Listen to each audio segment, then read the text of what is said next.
اعوذ باللہ من الشیطان الرجیم بسم اللہ الرحمن الرحیم وَلَقَدْ أَرْسَلْنَا إِلَىٰ أُمَمٍ مِّن قَبْلِكَ فَأَخَذْنَاهُم بِالْبَأْسَاءِ وَالضَّرَّاءِ لَعَلَّهُمْ يَتَضَرَّعُونَ۔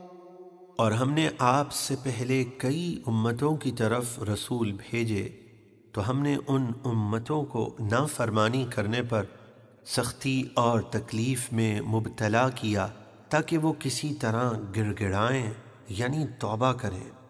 فلولا اذ جاءهم بأسنا تضرعوا ولكن قست قلوبهم وزين لهم الشيطان ما كانوا يعملون۔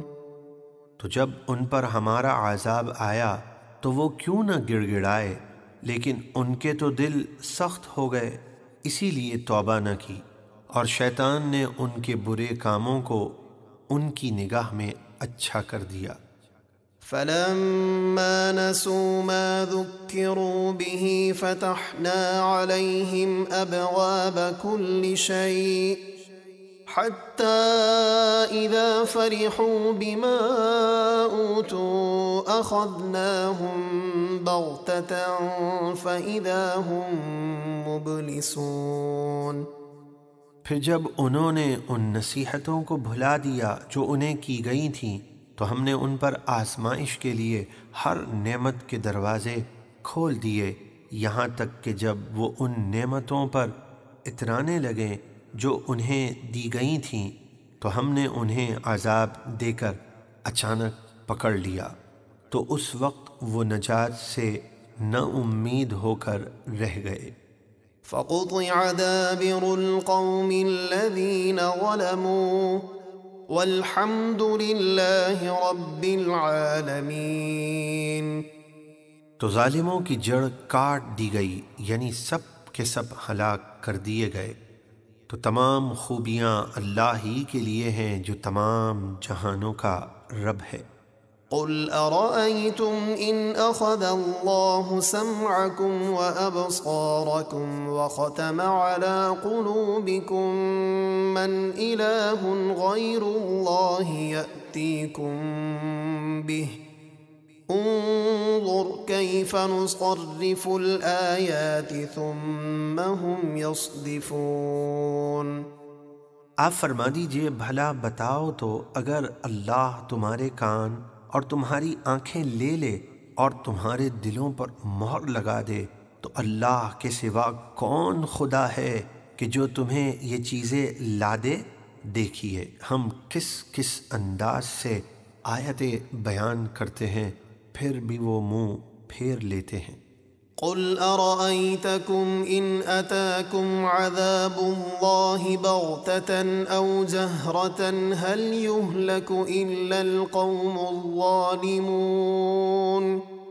آپ فرما دیجئے ذرا بتاؤ اگر تم پر اللہ کا عذاب اچانک یا ظاہر ہو کر آ جائے تو ظالموں کے سوا کون تباہ ہوگا؟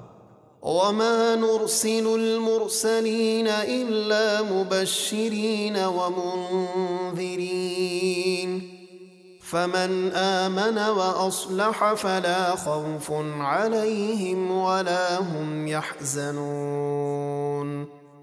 اور ہم رسولوں کو خوشخبری دینے اور ڈر سنانے کے لیے ہی بھیجتے ہیں، تو جو کوئی ایمان لائے اور نیک ہو جائے تو نہ ان پر کوئی خوف ہوگا اور نہ وہ غمگین ہوں گے۔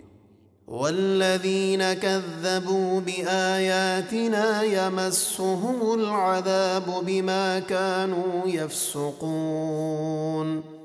اور جنہوں نے ہماری آیتوں کو جھٹلایا انہیں ان کی نافرمانی کی وجہ سے عذاب پہنچے گا۔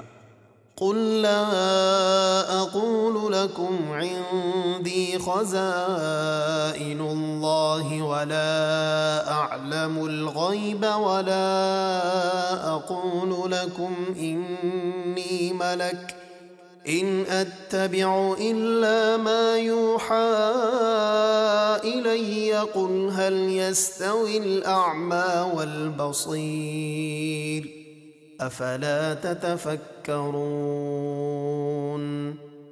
آپ فرما دیجئے میں تم سے یہ نہیں کہتا کہ میرے پاس اللہ کے خزانے ہیں جس سے میں تمہیں مالدار کر دوں گا، اور نہ میں یہ کہتا ہوں کہ میں خود غیب جان لیتا ہوں جس سے تمہیں کاروبار میں نفع کے طریقے بتاؤں، اور نہ میں یہ کہتا ہوں کہ میں فرشتہ ہوں کہ میرا کھانا پینا اور نکاح کرنا تمہیں حیران کرے۔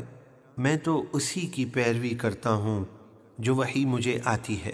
آپ فرما دیجئے کیا اندھا یعنی کافر اور آنکھوں والا یعنی مومن برابر ہو جائیں گے؟ ہرگز نہیں۔ پھر کیا تم غور نہیں کرتے؟